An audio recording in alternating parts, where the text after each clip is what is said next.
Jā, paldies, Marija. Paldies par vārdu apsveicu, jā, ar apbalvojumu. Um, Man prieks redzēt visus tos, kas ir šobrīd šeit pievienojušies, un es mēģināšu pēc iespējas nemanāmāk ielaist iekšā visus, kuri vēl tikai pievienojas mums.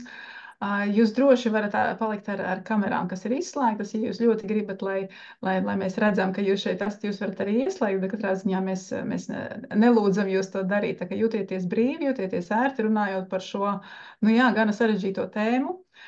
Bet arī man ir nozīmīgi, lai mēs dzīvotu sabiedrībā, kur vardarbība netiek tolerēta un vardarbība mīl klusumu, tāpēc šī ir vēl viens veids, kā mēs varam iet soli pretī vardarbības mazināšanai un novēršanai un neļaut vardarbībai dzīvot un piedzīvot šo te klusumu un turpināt eksistēt.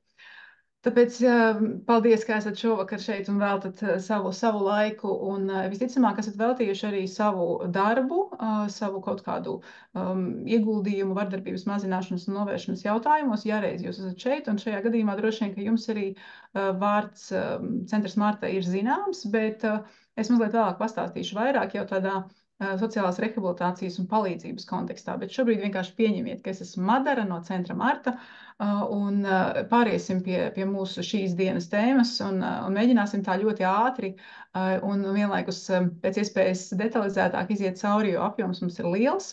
Tas mans mērķis droši vien ir, lai jūs varbūt izdzirdētu kādas lietas un kādus jēdzienus, un lai tie aizķertos jūsu prātos, un pēc tam jau, ja ir par to kādu plašāku interesi, jūs pavisam noteikti varat vērsties pie manis personīgi, mani kontakti jums būs pieejami. Tieši tāpat arī, ja ir kādas saites vai kādi resursi, ko es pieminu, tad varat pēc tam vaicāt, kur tad ir, jo šodien mēs tā detaļās tam visam nespēsim iziet cauri. Vardarbība, varas darbība, un ejot pie jēdzieniem un definīcijām, tad mēs varam runāt par vardarbību kā par tādu tīšu, un šeit svarīgi iedomāta vai reāla fiziska spēka vai varas apzinātu lietošanu gan pret sevi, gan pret citu personu, grupu vai kopienu. Dažkārt mēs raugāmies vardarbību tā ļoti šauri, kā vienas personas veikta darbība attiecībā uz otru personu, bet skatoties arī uz tādu tipoloģiju, mēs varam runāt par šo pret sevi vērsto vardarbību, par paškaitējumu, par suicidālām, ja pašnāvnieciskām tieksmēm un darbībām, kas dažkārt var arī rezultēties ar reālu suicīdu. Tāpat mēs varam raudzīties uz vardarbību kā vienu no tās veidiem uz kolektīvo vardarbību, kas ir kaut kas, ko mēs beidzamajā laikā īpaši asi izjūtam tādā pasaules telpā un arī sev pavisam tuvu, jo mūsu tuvajās valstīs notiek kara darbība, un arī šajā gadījumā tā ir vardarbība. Tikai šeit ir kādas noteiktas personu grupas vērsta darbība attiecībā uz citu personu grupu vai arī individu. Un, protams, visbiežāk sastopamais un tāds pazīstamākais veids vai kategorija ir starppersonu vardarbība. Un tas, par kuru šodien droši vien vairāk mazliet pieskarsimies un runāsim, ir ģimenes jeb intīmo partneru vardarbība. Tam ir savs iemesls, kāpēc tā, un šis iemesls balstās statistikā, jo tieši vardarbība pret bērniem, pret intīmo partneri, ar to saprotot gan laulāto, gan arī cilvēku, ar kur ir emocionāli un intīmi tuvas attiecības, gan arī vardarbība pret vecāku gadagājumu cilvēkiem ir tās vardarbības formas, kas mūsu sabiedrībā ir sastopamas visbiežāk. Un lūk, šeit arī tas statistiskais pamatojums. Dažkārt dzirdētais pārmetums, kāpēc neviens nerunā par vardarbību pret vīriešiem, tad es vienmēr saku, es runāju, bet ņemot vērā to proporcionālo sadalījumu, ir nozīmīgi un nozīmīgāk runāt par vardarbību, kas ir vērsta pret sievietēm, jo raugoties uz mūsu Latvijas statistiku, tieši sievietes ir tās, kuras neproporcionāli bieži sastopas ar vardarbību un visbiežāk tieši intīmajās attiecībās. Katra trešā sieviete Latvijā ir cietusi no vardarbības. Tas nozīmē, ka, ja mēs palūkojamies, cik mēs šeit esam dalībnieki un cik no dalībniekiem ir sievietes, mēs varam tā proporcionāli sarēķināt, cik tad no mums šeit klātesošajām ir cietušas no vardarbības. Un visbiežāk tieši tā tas arī ir.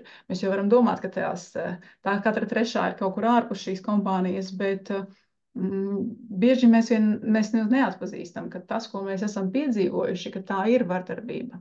Un tas arī tāds pirmais solis, lai vispār kaut ko darītu vardarbības mazināšanas un novēršanas lauciņā, ir atpazīt vardarbību. Un savā ziņā tas ir tas, ko mēs šobrīd šeit darām. Es nezinu jūsu profesionālās piedarības, es nezinu, kur jūs strādājat, bet pieļaujot, ka vismaz daļai no jums, jūsu profesionālā darbība ir saistīta ar palīdzību cilvēkiem, kas ir cietuši vai varētu būt cietuši vardarbībā. Ir ļoti, ļoti svarīgi, ka mēs paši spējam atpazīt vardarbību, jo mūsu klienti to bieži vien nespēj.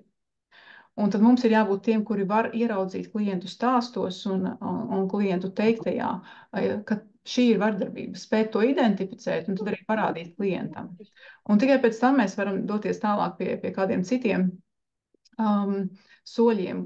Mēs varam doties pie vardarbības novēršanas, pie risināšanas un tā tālāk. Es mēģinu izslēgt kādam skaņu, bet man izdosies. Ļoti labi. Runājot par vīriešiem, katrs 5. vīrietis, un vīriešu gadījumā vardarbības veicēji ir mazliet cita kategorija, tie ir citi vīrieši. Ja sieviešu gadījumā tie ir arī vīrieši, viņu intīmie partneri, tad vīrieši biežāk cieši no tādas situatīvās vardarbības, tādos kautiņos, negadījumos, kas notiek starp neregulāri, nesistemātiski, ne attiecībās. Bet nenoliedzami arī vīrieši cieši no vardarbības romantiskās un intīmās attiecībās. Tieši tāpat arī ir gadījumi, kad vīrieši cieši no savu māšu vardarbības. Bet jā, šodien jutīsiet un manīsiet, ka bieži vien tas skatījums un redzējums ir vairāk vērsts uz sievietēm. Par vardarbības veidiem. Kas tad ir tas, par ko mēs runājam, kad mēs runājam par vardarbību? Un šie ir pirmie 4 vardarbības veidi, kas droši vien, es pieļauju, ka jums būs dzirdēti, un tāpēc mēs tos tikai atsauksim atmiņā tādās lielās detaļās neejot. Pirmkārt jau fiziskā vardarbība, tas vardarbības veids, ko ir visvienkāršāk atpazīt, visvienkāršāk identificēt, tāpēc, ka paliek acīm redzamas sekas. Visbiežāk atkal jau. Tad jebkurš fizisks aizskārums, vai raušana aiz matiem, vai pļauvas iesišana, vai sišana ar dūri, vai speršana, vai grūšana, vai dažādu ieroču izmantošana, ir fiziska vardarbība. Un fiziskā vardarbība, jā, kā jau minēju, ir tas veids, kuru mēs visvienkāršāk atpazīstam. Diemžēl, dažkārt mēs vispār visu vardarbības jēdzienu kā tādu reducējam tikai uz fizisko vardarbību. Kā tas, protams, nav.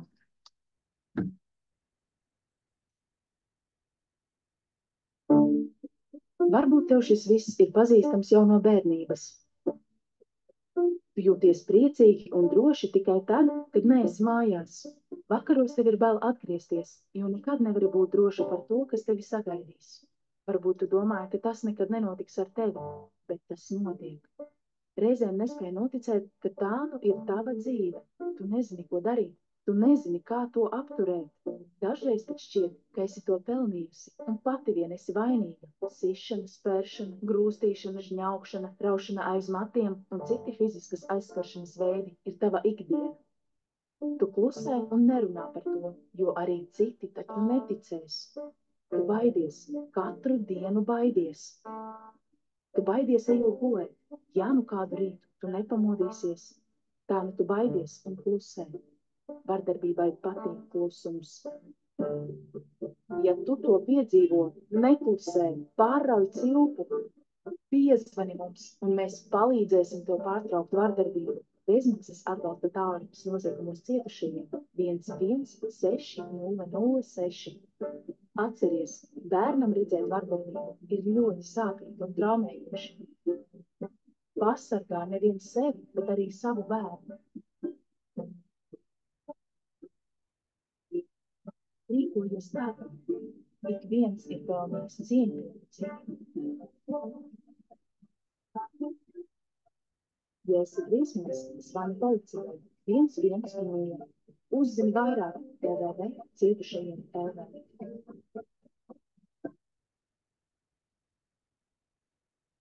Kā jau minēju, atpazīt fizisko vardarbību ir diezgan vienkārši, ja it īpaši ja vardarbības veicējs ir nepieredzējis, ja es tā varu teikt.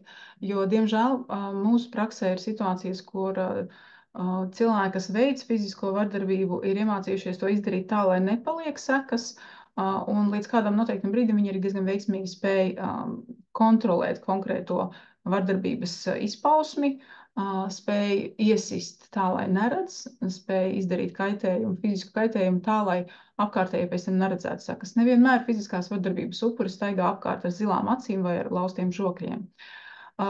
Tas, ka vardarbības veicēji apzinās, ka viņi negrib, lai kāds ierauga viņa veiktās vardarbības sekas, ir arī viens no tādiem rādītājiem, kas skaidri liecina par to, ka vardarbība nevienmēr ir tāds pēkšņs dusmu uzplūds, ko vardarbību veikcošā persona nespēja kontrolēt.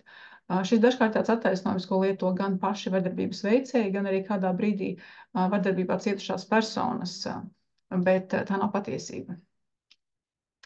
Nākamais vardarbības veids ir ekonomiskā vardarbība. Situācijas, kad cilvēks tiek pakļauts otram cilvēkam, izmantojot šī cilvēka ekonomisko pārākumu. Un iespējams, ka vardarbības veicējs pat nav finansiāli nodrošinātāks. Iespējams, ka viņam nav vairāk finanšu resursu nekā vardarbībā cietušai personai, bet viņš ar dažādām manipulatīvām metodēm panāk, ka cietusī persona atdod arī šos savus finanšu līdzekļus, kas viņam ir, kā arī, protams, dažādos veidos ierobežo vardarbībā cietušās personas iespējas pelnīt. Saka, ka nevajag strādāt, ka viss tiks nodrošināts, ka nav nepieciešams mācīties, jo vēlas, lai tikai rūpētos par māju, bērniem un vardarbības veicēju, protams, neidentificējot sevi kā vardarbības veicēju. Tad jebkurš veids, kā ierobežot cilvēka iespēju nodrošināt sevi finansiāli un līdz ar to iegūt arī tādu zināmu stabilitāti un drošību. Biežas ir situācijas, kad cilvēki nevar pamest vardarbīgās attiecības tieši tāpēc, ka viņi nav finansiāli nodrošināti. Un nevien nav finansiāli nodrošināti, bet viņiem nav vispār nekādu ienākumu, vai situācija ir sakārtota tā, ka vardarbības veicējs ir tas, pie kura nonāk visi šie resursi, caur kuru notiek šī finanšu plūsma. Par ekonomisko vardarbību. Bērnībā tev bija kabatas nauda, ar kuru varēja rīkoties, pirkt kārumus, drēbes un visu nepieciešamo. Tagad tā vairs nav. Tev jāatskaitās par katru nopirkto sīkumu. Savam priekam tu jau sen neko nepēdas. Tu to nedrīksti darīt, jo viņš tā ir nolēmis. Kādreiz tev bija arī darbs un cienījama alga, bet viņš sāka to turēt pie sevis un vēlāk aizliedza strādāt pavisam. Sievietes vieta esot mājās, nevis pie priekšnieka. Un bez bankas kartes, naudas un telefona tu vari iztikt, jo viņš visu nopirks pats.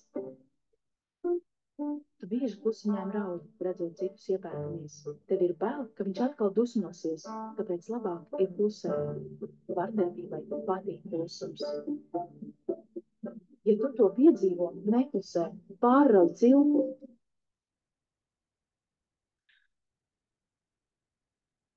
Svarīgi saprast, ka šeit ir nevis tikai tāda tūlītēja finanšu plūsmas pārtraukšana attiecībā uz vardarbībā cietušo personu, bet arī tāda tālējoša, ar tādu tālējošu skatījumu un plānošanu. Pirmkārt jau manis pieminētā šī neļaušana mācīties, kas attiecību sākuma posmā jo īpaši izskatās tā ļoti skaisti un romantiski. Un vispār jau runājot par vardarbību intīmajās attiecībās, nemēdz būt tā, ka sieviete satiekas pirmoreiz ar vīrieti un viņš identificē sevi kā varmāka un saka, tagad es tevi sitīšu, spīdzināšu un atņemšu visu tavu naudu. Tas parasti visbiežāk sākas ļoti skaisti ar dažādām tādām lietām, uzvedību un rīcībām, kas sievietēm šķiet simpātiskas. Un attiecībā uz ekonomisko vardarbību, tā ir šī saimnieka pozīcijas ieņemšana, atbildīgā par finansēm, par resursiem, ka es visu tev došu, visu nodrošināšu. Un sievietes mēdz būt ļoti izslāpušas pēc kaut kā tāda. Ir īpaši sievietes, kuras bērnībā vai iepriekšējā savā pieredzē ir cietušas no tā, ka viņas nav pietiekami finansiāli nodrošinātas.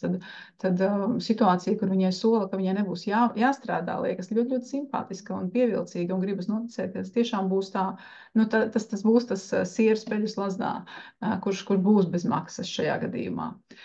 Nākamais vardarbības veids, kas arī noteikti dzirdēts un zināms un arī šķietami viegli atpazīstams, lai gan nevienmēr ir seksuāla vardarbība. Un dažkārt mēs seksuālu vardarbību uztveram ļoti vienkāršoti.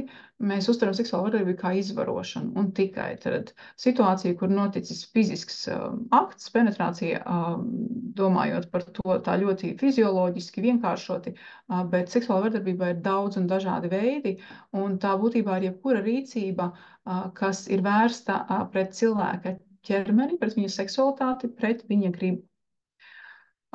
Un tā var būt arī, piemēram, kailvilžu nosūtīšana bez aicinājuma. Tās var būt dažādas piedauzīgas izziņas.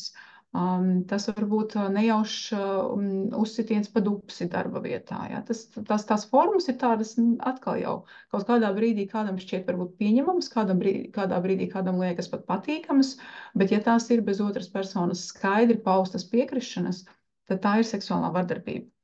Piekrišanas jēdzienam vispār ir liela nozīme, domājot par vardarbību, un jo īpaši par seksuālo vardarbību.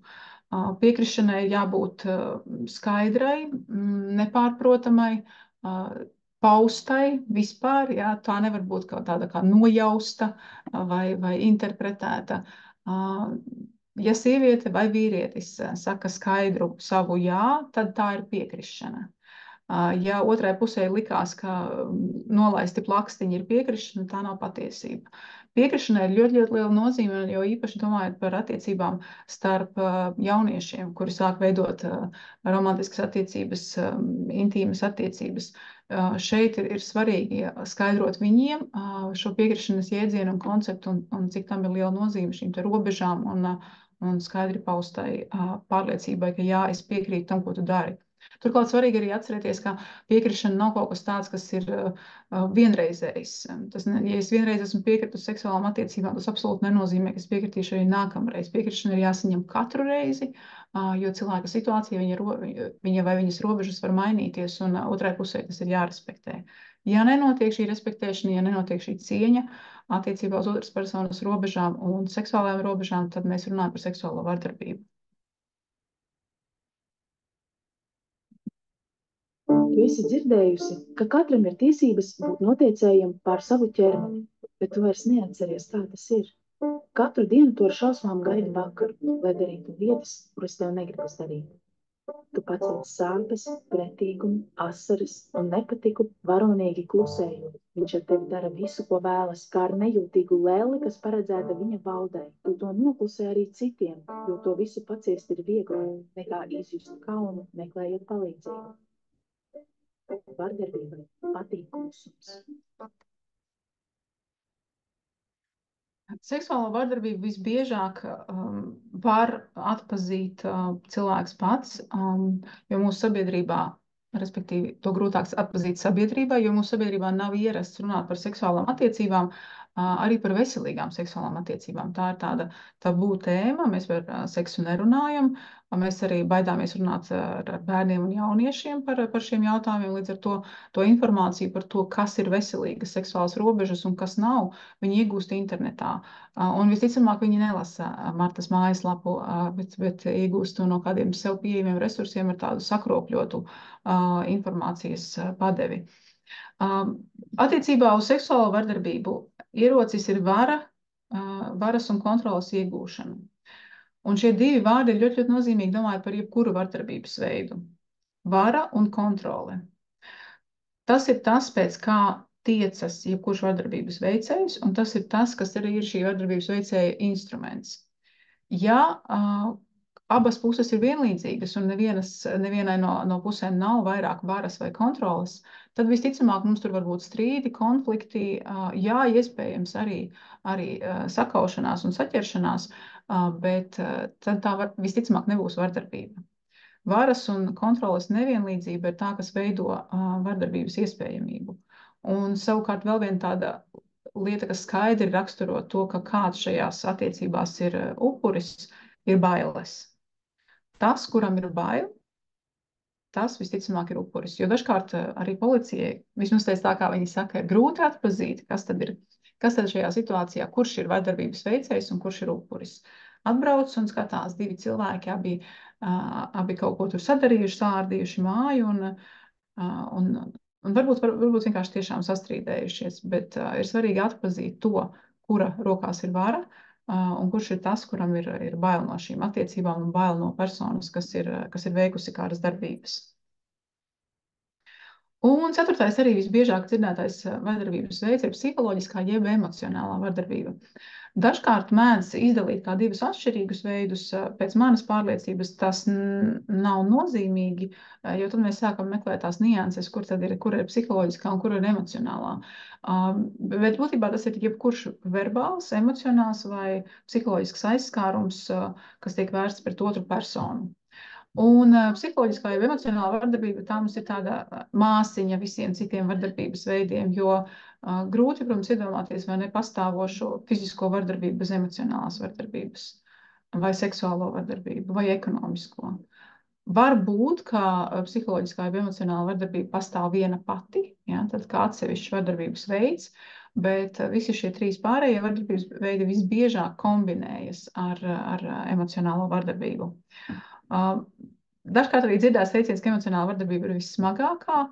Šajā brīdī vienmēr ir tāda empātija par tiem, kas ir cietuši no kāda cita vardarbības veida. Es neapgalvotu, ka vissmagākā. Es drīzāk teiktu, ka emocionāla vardarbība arī var būt vienlīdz smagi traumējoša ar sekām, kas ir cilvēka dzīvi ietekmējušas īstermiņā un ilgtermiņā, tieši tāpat kā citi vardarbības veidi.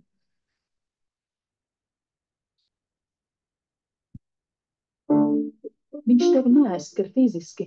Tev nav zilumu un rētu, bet neviens nezina, cik daudz ievainojumu tu slēp no draugiem, tuviniekiem, kolēģiem. Tu jūties nevērtīga un nožēlojama, jo viņš bieži atkārto, ka tu tāda esi. Tu vairs nezini, kā ir patiesībā. Tu zini tikai to, ka nekas, ko tu dari, nekad nav gana labi, un tev ir bail. Viņš draud, apsaukājas, ņirgājas vai ilgstoši nerunā. Tev ir aizliegts tikties ar draugiem un radiniekiem. Tev šķiet, ka no šīm šausmām nav izējas. Nav kur iet. Tu nezini, kā izkļūt no šīm attiecībām. Brīžiem šķiet, ka pašnāvība ir vienīgais veids, kā no tā izkļūt. Tu bieži raudi, baidies un klusi. Vardarbībai patīk klusums.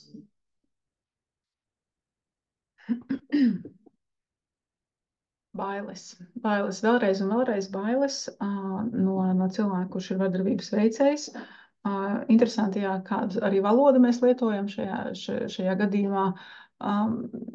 Es esmu izmantojis šajā prezentācijā arī mūsu likumdošanas aktos un daudz kur citur joprojām pielietoto varmāka.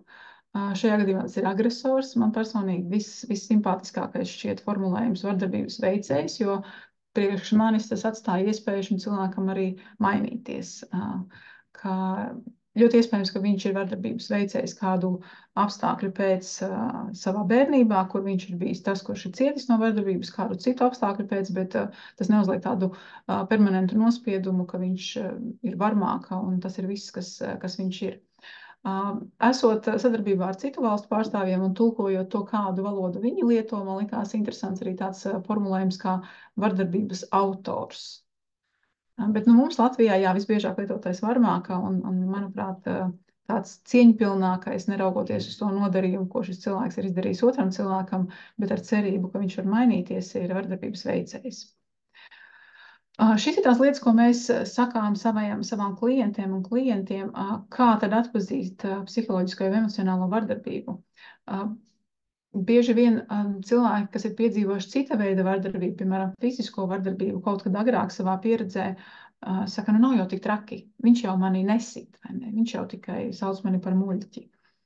Vai viņš jau, viņam bija taisnība, ka māja nebija kārtībā, es nebiju uztaisījusi ēst, apkopusi bērnus pēc darba dienas, kad viņš atnāca tieši tāpat pēc darba dienas. Tā kā dažkārt emocionāla vardarbība tiek attaisnota kā, netik smaga. Jo īpaši no cilvēkiem, kuri ir piedzīvojuši cita veida vardarbību, kuru viņi identificē kā smagāku, kā arī no tiem vardarbības upuriem, kuri ilgstoši ir vardarbīgās attiecībās, jo mūsu psihe, lai mēs spētu izturēt to situāciju, kurā mēs atrodamies, viņi sāk kaut kādas lietas tā kā normalizēt un pieņemt kā ikdienas sastāvdaļa, ar kuru var dzīvot, ar kuru var sadzīvot, jo pretējā gadījumā būtu ļoti sarežģīti izdzīvot šajās vardarbīgajās attiecībās. Atgādinu jums un saku, ka es esmu saņēmusi kādu no jums jautājumus, bet, ja gadījumā jums rodas kāds jautājums šobrīd un procesā, jūs droši varat ierakstīt to čatā, un es pamanīšu, un ja tas būs aktuāli un saistoši tieši šai tēmai, tad uzreiz atbildēšu. Ja nē, tad atliksim to uz noslēguma daļu, kur ir paredzēts atbildes uz tiem jautājumiem, kurus jūs esat iesūtījuši agrāk. Svarīgi atcerēties arī, ka vardarbība ir nenormāls stāvoklis jebkuram vardarbībā cietušajam. Un, lai kaut kādā veidā spētu tolerēt to, ka ir jāatrodas pastāvīgi vardarbīgās attiecībās, cilvēki mēdz kaut kādā veidā sevi izslēgt, padarīt savu realitāti par kaut cik iespējamu. Un, protams, ka viens no tiem veidiem ir alkohola vai narkotisko vielu lietošana. Un dažkārt mēdz būt situācijas, kur sievietes, jau biežāk vardarbības upuri, kur sievietes uzsāk lietot visbiežāk tomēr alkoholu un nonāk tādā neizdevīgā pozīcijā tajā brīdī, kad viņas ir tomēr saņēmušās drosmi pārtraukt vardarbīgās attiecības, jo, ja vardarbības veicējs, viņu partneris, nelieto alkoholu, tad sieviete dažkārt saņems uz to, ka viņa pārtrauk šīs attiecības, kad ir ļoti, ļoti slikti, bet tajā brīdī jau viņai ir kaut kāda lietošanas vēsture. Un, ja tajā visā ir iesaistīti bērni, tad vardarbības veicējs var izmantot šo kā argumentu, ka, lūk, viņi taču ir alkoholiķi vai viņi taču ir narkotisko vielu atkarīgi. Protams, pašnāvnieciskas tieksmes, kā veids, kā izbēgt no realitātes, dažkārt šķiet, vienīgais izdarīt pašnāvību. Cilvēkiem, kuri nav piedzīvojuši vardarbību, tas ir šķietami nesaprotami. Bet jārēķinās arī ar to, ka vardarbība, ilgstoša vardarbība, jo īpaši vai spēcīgs pārdzīvojums pie īslaicīgas vardarbības rada izmaiņas cilvēka domāšanā, un viņš var neredzēt tādu plašu spektru ar visām iespējām, ar psihologiem, sociālajiem darbiniekiem, ar krīzes centriem. Viņš ir ļoti šaurs tai savā redzējumā uz savu dzīvi, uz savām izvēles iespējām, un jāatcerās, ka bailes ir pastāvīgi klātesošas, un cilvēki, kas ir cietuši vardarbībā, viņi ļoti labi zina, ka ir ļoti, ļoti bīstami šīs attiecības pārtraukt. Arī statistika rāda, ka no visām nogalinātajām sievietēm 70% ir nogalinātas tieši pēc tam, kad viņas šīs attiecības ir pārtraukušas. Tad no visām sievietēm, kuras ir nogalinātas attiecībās, lielākā daļa ir tikusi nogalināta nevis esot aktīvi vardarbīgās attiecībās, bet pēc tam, kad šīs attiecības ir pārtrauktas. Un tam ir diezgan vienkārši izskaidrojums, droši vien vairāki, bet tāds vienkāršākais un pirmais ir tas, ka tajā brīdī vardarbības veicējiem vairs nav ko zaudēt. Jo šīs attiecības ir beigušās, un viņš vairs nevar īstenot tās savas rīcības, kas viņam lika justies labāk, jo vardarbības veikšana liek justies labāk vardarbības veicējiem. Un viņš saprot, ka viss tas ir beidzies, un viņam vairs viņa instrumenti nedarbojas, viņš vairs nevar ne emocionāli, ne fiziski, ne seksuāli ietekmēt šo personu, un viņam nav, savukārt viņam no savas puses arī vairs nav ko zaudēt un nav bail par to, ka viņš varētu pazaudēt šīs savas iespējas īstenot vardarbību. Tāpēc, un vardarbības upuri to zina. To dažkārt ir piedzīvojuši, mēģinot pārtraukt vardarbīgās attiecības, jo atkal jau statistika mums rāda, ka vardarbības pārtraukšana nenotiek ar pirmo reizi visbiežāk.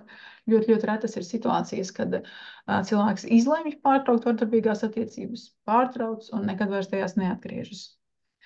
Nerunājot pat par gadījumiem, kad cilvēki atgriežas vardarbīgās attiecībās ar citu partneri, ļoti, ļoti bieži cilvēki atgriežas attiecībās ar to pašu partneri.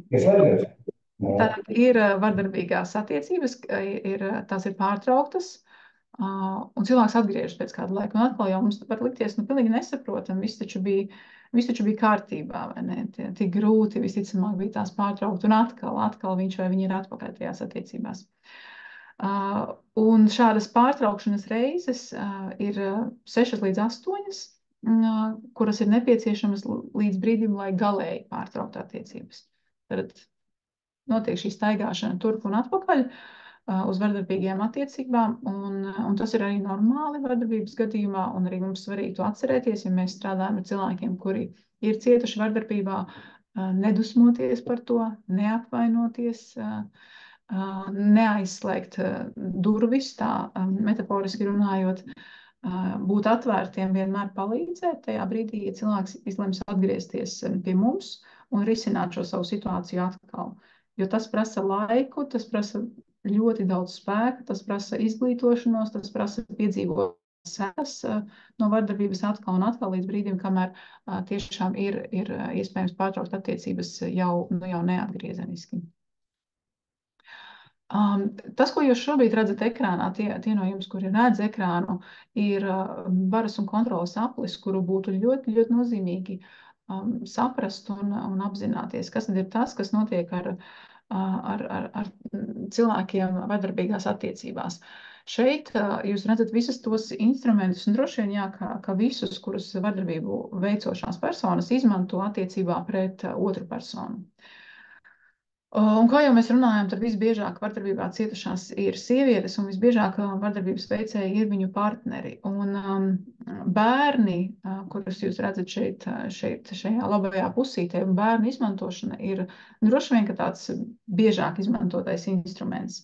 Tajā brīdī, kad sieviete vēlas pārtraukt attiecības, ļoti biežas ir situācijas, ka viņas partneris saka, labi, tu vari tā darīt, bet bērni paliks pie manis.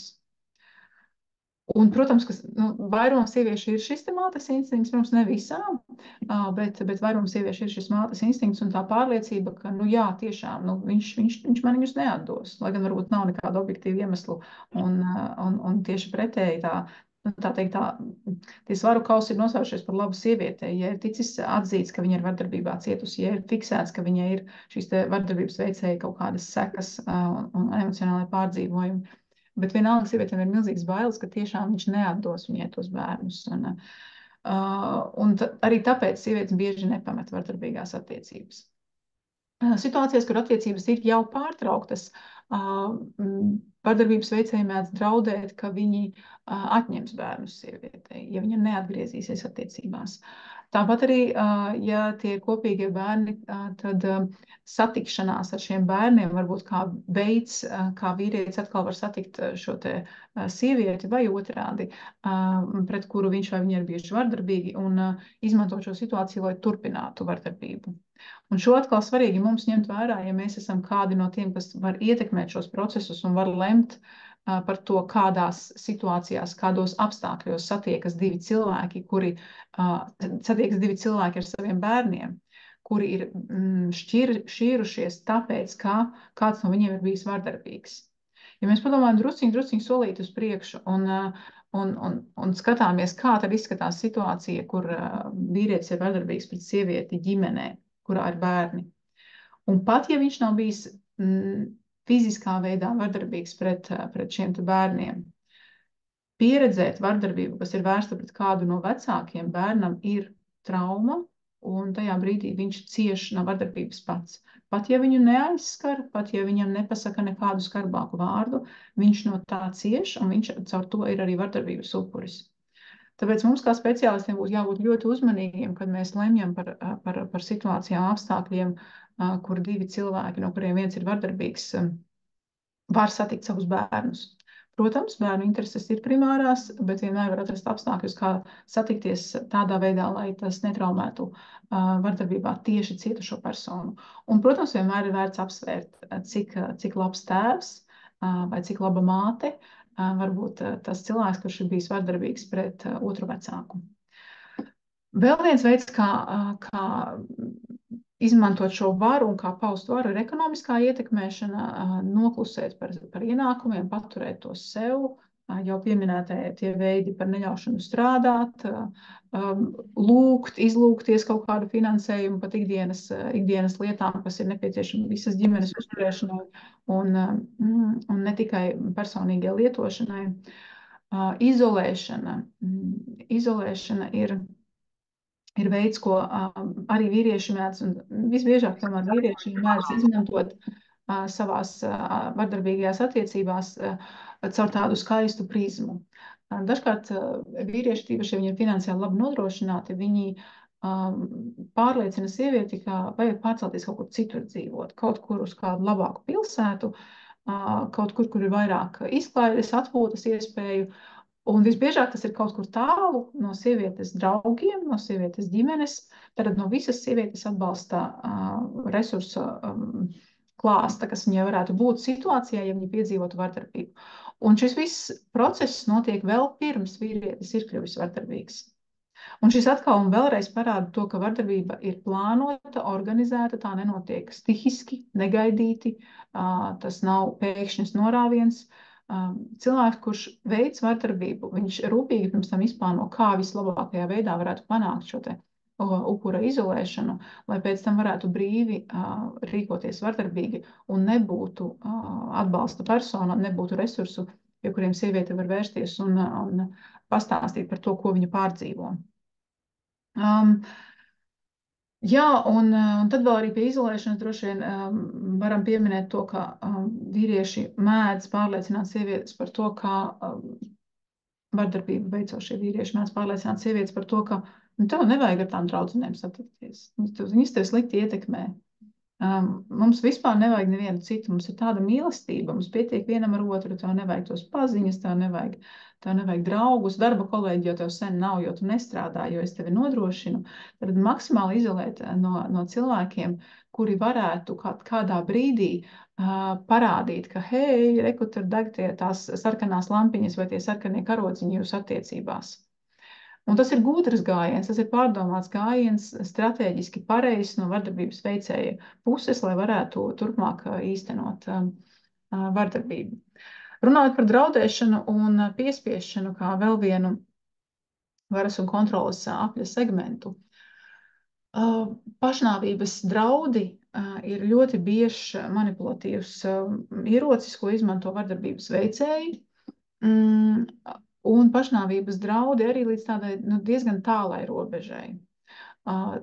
Vienkārši draudēt, ka ja tu mani pametīsi, tad es izdarīšu pašnāvību, vai ja tu neatgriezīsies attiecībās, no kurām tu esi aizmukusi, es izdarīšu pašnāvību, vai jebko, ja tu nedarīsi tā, kā es gribu, tātad, ja tu nepakļausies manai varai un kontrolei, tad es izdarīšu pašnāvību. Draudi ir viena sadaļa, un ir sievietes, kurām pietiek ar to, ka viņš draud, viņas nobīstas, viņas atgriežas attiecībās, viņas atjauno attiecības, viņas nepārtrauc attiecības, tikai tāpēc, ka pastāv šie draudi izdarīt pašnāvību. Bet vardarbības veicēji mēdz iet arī tālāk, viņi mēdz inscinēt pašnāvības, iepriekš izplānojot un saprotot, kāds ir tas drošais veids, kā varētu izskatīties, ka viņi veic pašnāvību, pārliecinoties, ka viņi savu neko ļaunu nenodarīs, bet redzēt praktiski, kā cilvēks mēģina izdarīt pašnāvību, ir diezgan traumējoši jebkurai arī veselai psihei. Un reiķinamies, ka vardarbībā cietusī persona vairs sen nav ar veselu psihi. Vardarbības mēģinājumi visbiežāk tiek veikti demonstratīvi, vardarbībā cietušai personai to redzot, un rēķinoties ar to, ka viņi tiks izglābti, protams, brīnumainā kārtā, un sieviete tāpēc, lai nepiedzīvotu tiešām reālu pašnāvības īstenošanos, noteikti vairs nerīkosies tik nepareizi, kā viņa ir mēģinājusi tur darīt, varbūt iestājusies par savām tiesībām, vai pieprasījusi cieņu pret sevi, vai vērsusies policijā, vai kādam pastāstījusi par to, ka viņa cieši no vardarbības. Protams, mēdz būt arī situācijas, kur vardarbības veicēji sakļūdās un tiešām arī veic pašnāvību, un tādi gadījumi mēdz notikt. Šajās situācijās vardarbībā cietušo personu emocijas ir ļoti sarežģītas un absolūti ambivalentas, jo tur ir gan arī atvieglojums, ka tā situācija beigusies, gan arī, protams, milzīga vainas sajūta par to, ka viņa vai viņš ir bijuši tie, kas ir provocējuši šo situāciju un nav novērsuši šo pašnāvības mēģinājumu. Par iebiedēšanu vēl droši vien apstāsimies, jo mēdz gadīties, ka nekas jau netiek pateikts, nekas jau netiek izdarīts, bet vīrietis, piemēram, pasaka, ka viņam bija bērnībā kaķītis, bet kaķītis neredzēja, kā viņš piedzīvo izlaidumu. Un tad viņam vaicā, kāpēc tā? kaķītis nomira. Kaķītis nejauši nokrita no 3. stāva. Kaķītis nejauši pārlauza sprandu.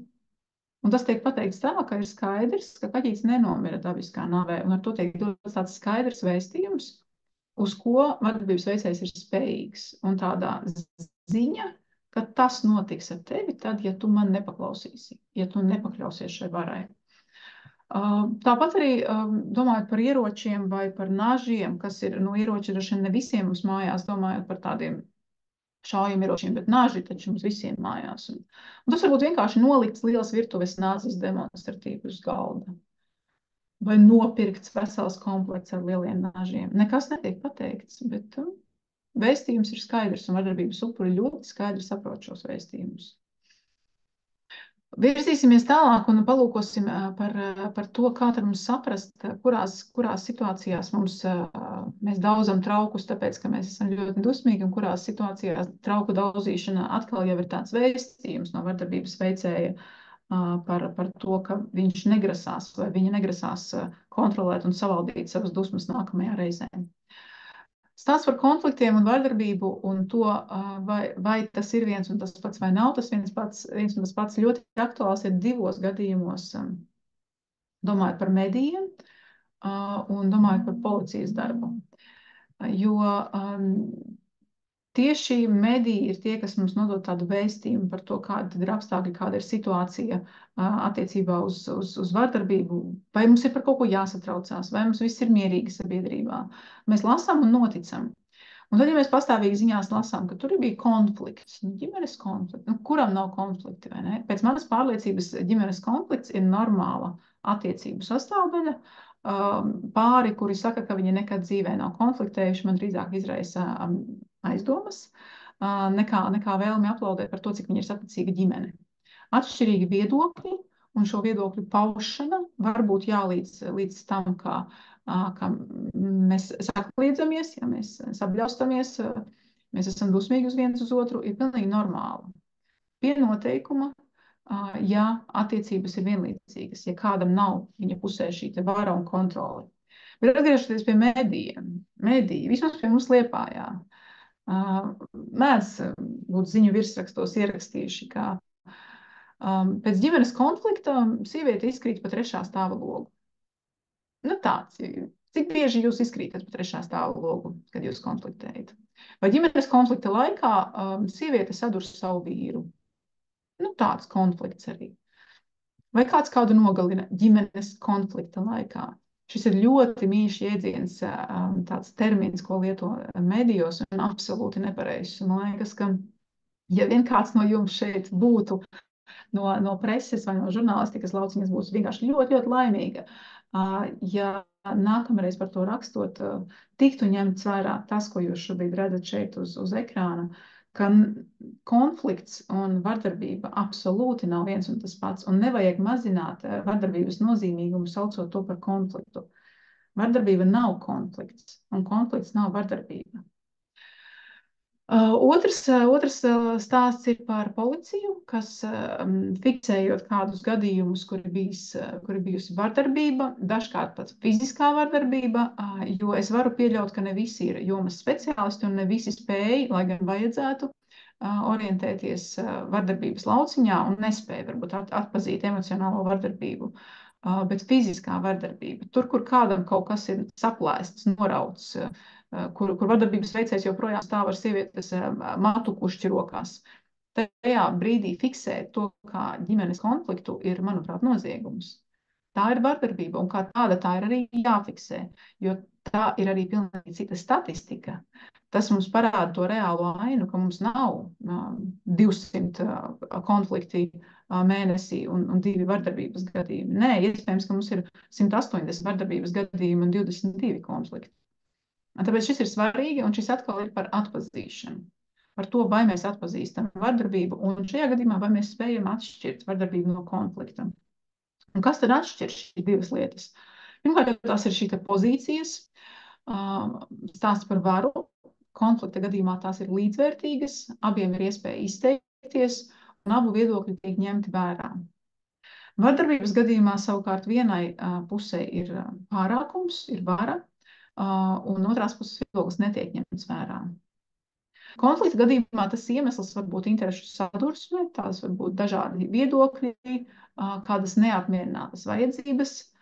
Savukārt vardarbības gadījumā tā ir vienas puses vēlme pakļaut, kontrolēt un nepieciešamība izlādēties. Protams, jā, jo spriedzes kāpināšana ir ļoti raksturīga vardarbīgām attiecībām, ja runājam par intīmām vardarbīgām attiecībām. Biežums konfliktu gadījumos tas gadās šad un tad.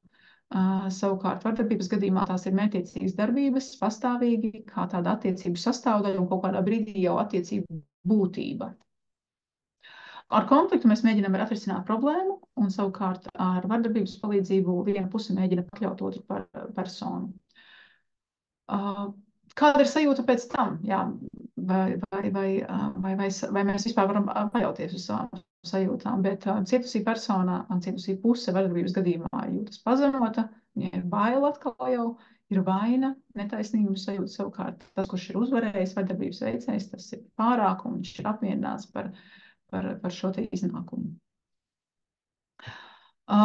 Tad šie tie 4 galvenie un vislabāk zināmie droši vien vardarbības veidi, bet parunāsim par vēl tādiem mazāk zināmiem, kas arī piedzīvoti un piedzīvojami mūsu sabiedrībā, un viens no tiem ir kontrolējošā vardarbība, kas varētu tikt uzlūkot arī kā tāda emocionālās vardarbības paveids, tad darbības, kas ir saistītas ar kontroli pār otru personu, ar viņas ierobežošanu, noteikšanu, kādām lietām būtu jānotiek.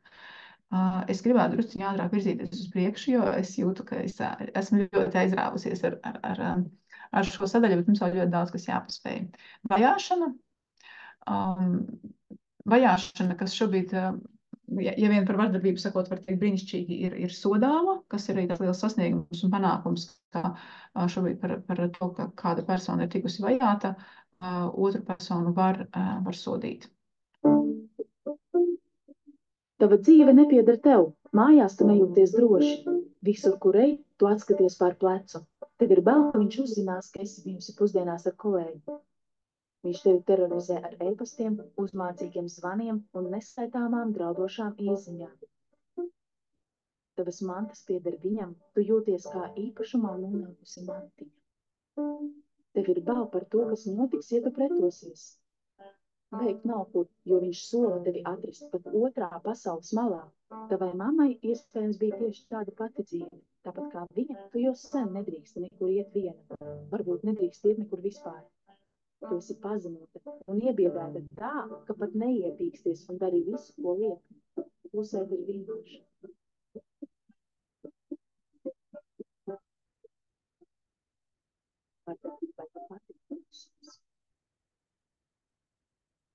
Pretošanās vardarbība kā slikti atpazīts vardarbības veids. Pretošanās vardarbība ir reāla spēka lietošana no vardarbības upura puses pret vardarbības veicēju. Šajā brīdī droši vien jūsu smadzenēs arī notiek kaut kas tāds. Tad kurš tagad, vai ne? Kurš tad ir tas, kurš ir vardarbības veicējs un kurš ir vardarbības upuris? Pretošanās vardarbība notiek situācijās, kur vardarbības upuris ilgstoši visbiežāk ir cietis no vardarbības, kas vērsta pret viņu, un kādā brīdī vairs nav spējis izturēt šos apstākļus un vērsies ar tiesisku vai pretiesisku spēku pret vardarbības veicēju. Šis vardarbības veids, vismaz mūsu praksē, mēdz būt arī tāds ļoti ar smagām sekām. Tāpēc, ka, ja vardarbības veicējs, tāds klasiskais vardarbības veicējs, kā jau es minēju, viņš diezgan labi izdomā un saprot, ko viņš dara. Viņš jau ar praksi, praktizējoties ar laiku, saprot, kādas ir iespējamās sekas, viņš tur robežas.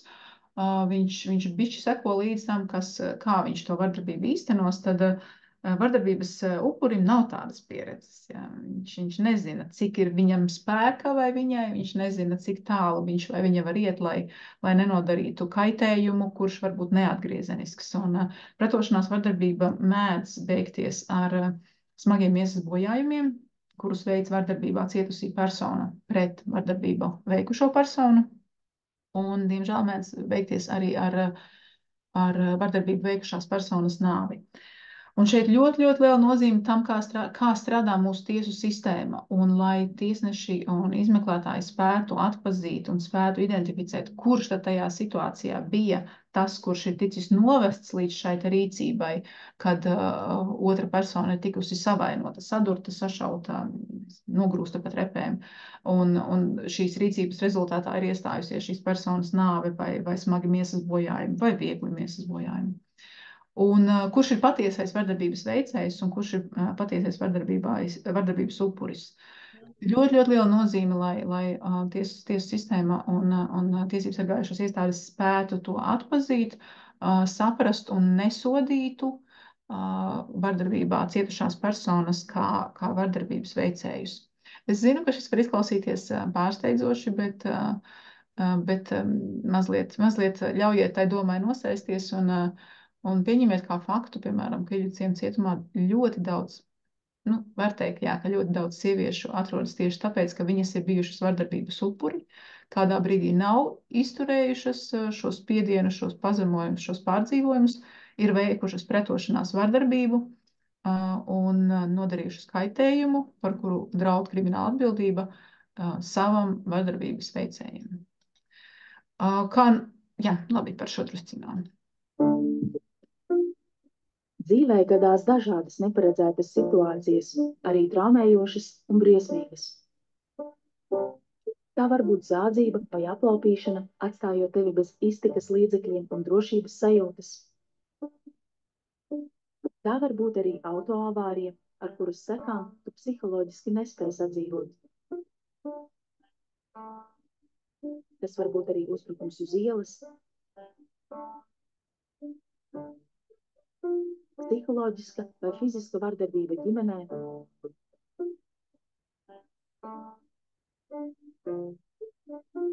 vai seksuāla vardarbība, par kuru nereti ir kauns runāt.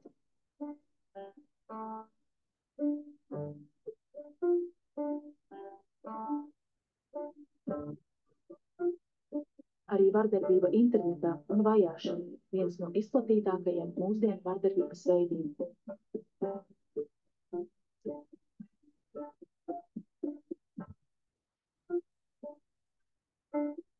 Ja tu cieti no vardarbības ģimenē vai uz ielas,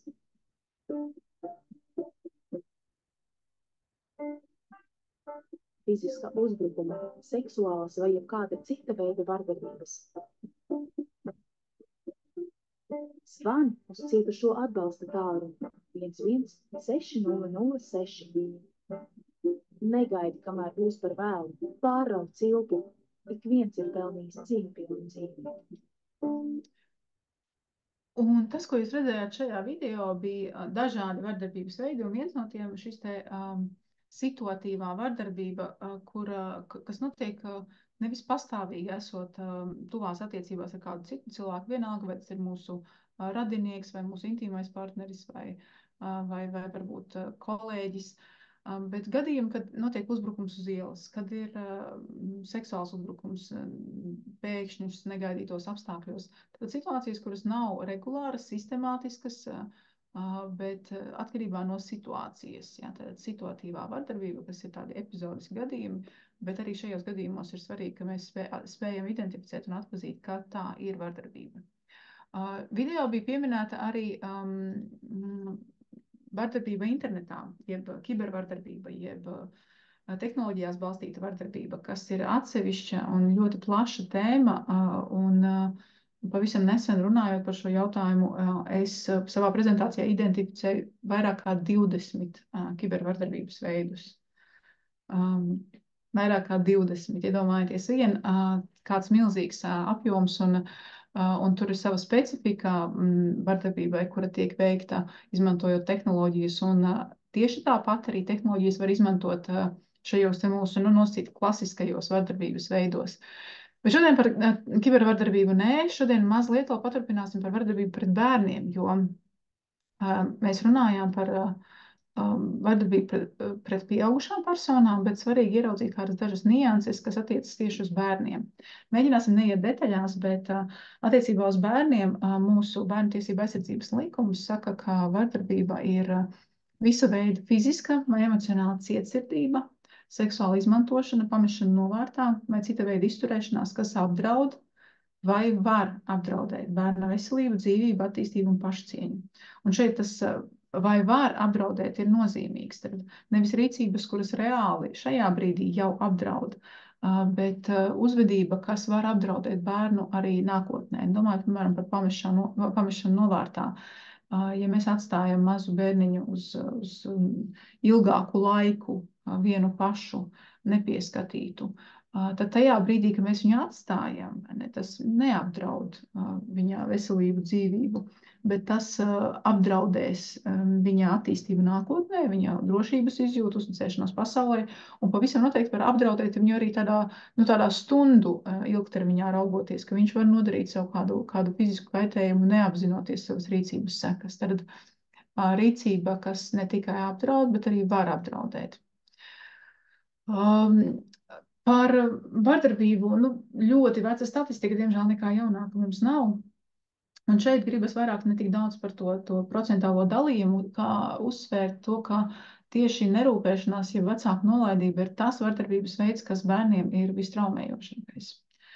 Es pieļauju, ka jums varbūt nāk prātā kāds cits variants, iespējams, ka tā ir fiziskā vai seksuālā izmantošana, bet tieši nerūpēšanās vecāku nolaidība ir vistraumējošākais vardarbības veids, domājot par bērniem, tāpēc, ka gan emocionālās vardarbības gadījumā, gan fiziskās vardarbības gadījumā, gan seksuālās izmantošanas gadījumā bērns tomēr piedzīvo to, ka pret viņu vēršas kā pret personu, ka viņš ir, ka viņš eksistē. Tad tiek atzīts no vardarbības veicēja puses, ka viņš ir.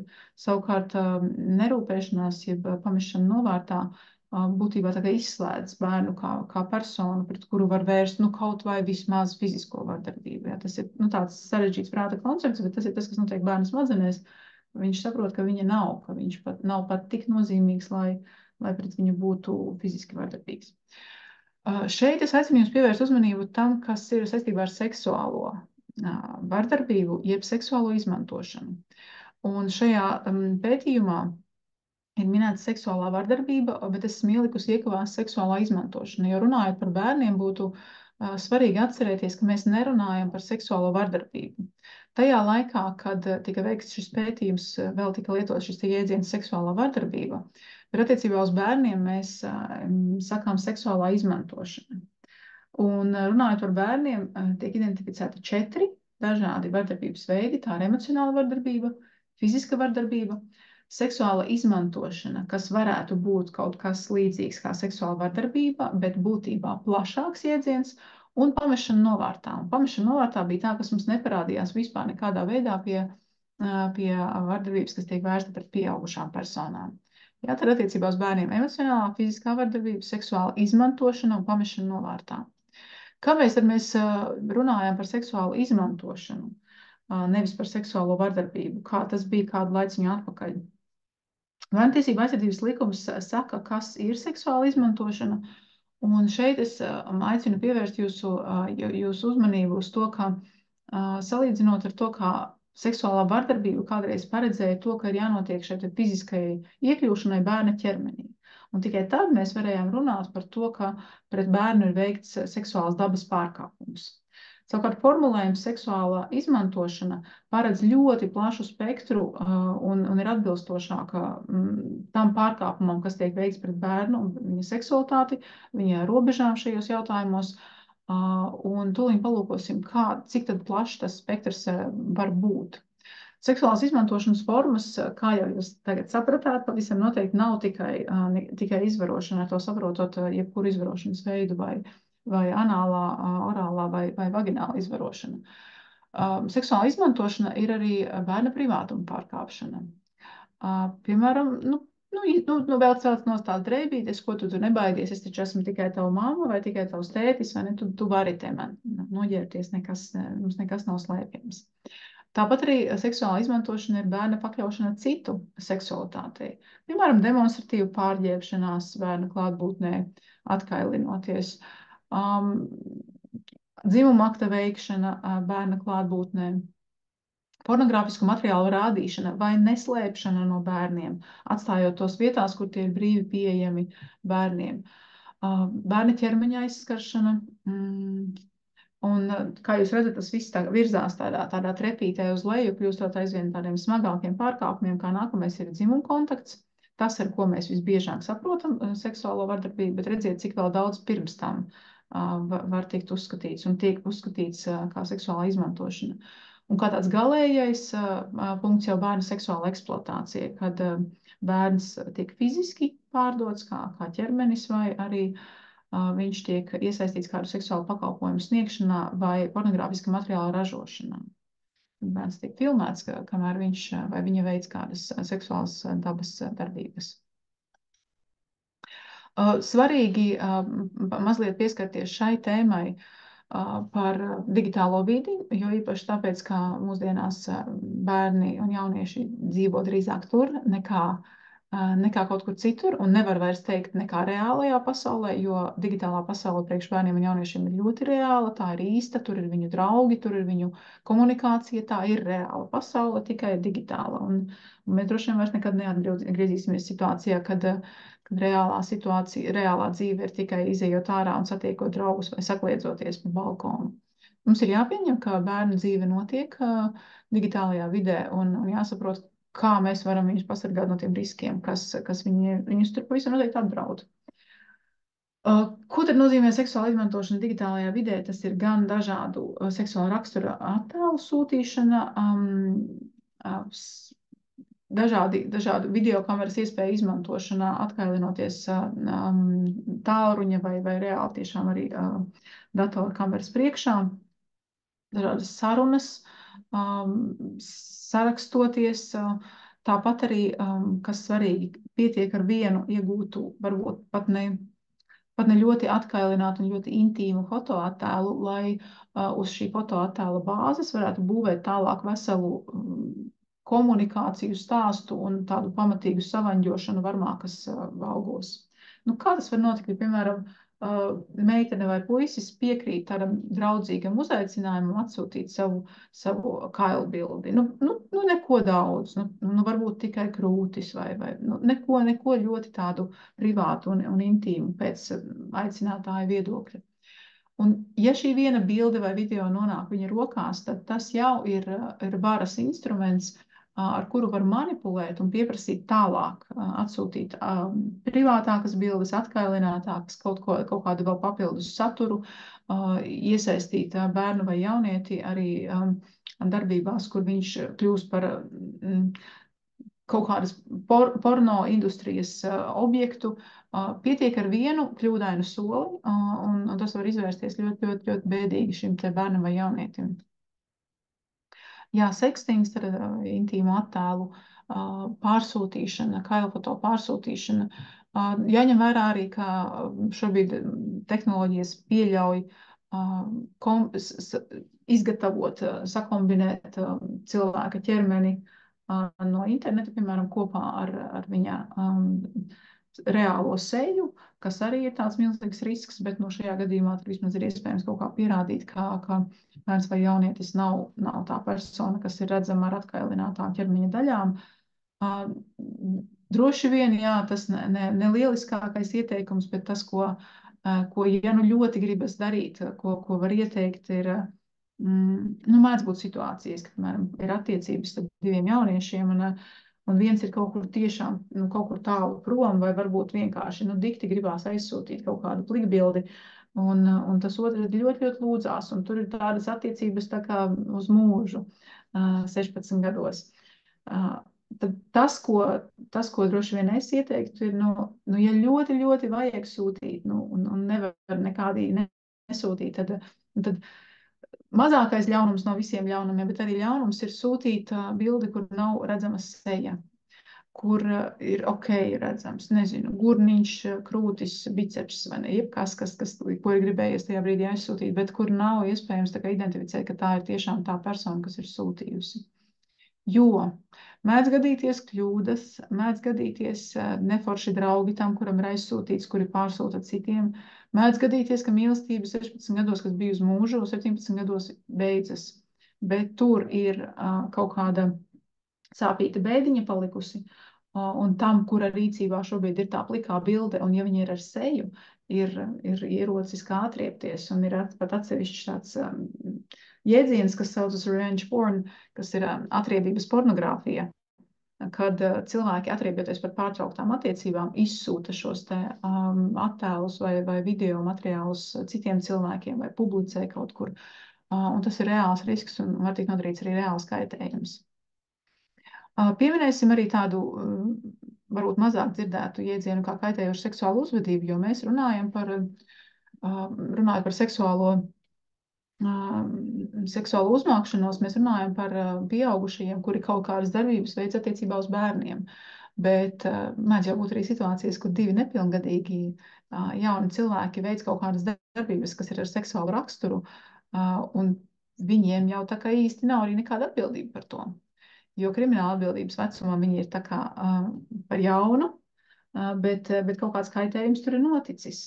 Un šajā gadījumā mēs runājam par kaitējošu seksuālu uzvedību, un šeit arī svarīgi saprast tās robežas un atkal nesabaidīties pilnīgi no visa, jo pusauģu vecums jau principā iezīmējas ar tādu interesi par savu ķermeni, par otra cilvēka ķermeni, par seksualitāti. Un ja pusauģu vecumā nenotiek šī interese par seksualitāti un tām robežām, tad mēs drīzāk runājam par tādu neveselīgu pusauģu vecumu izdzīvošanu.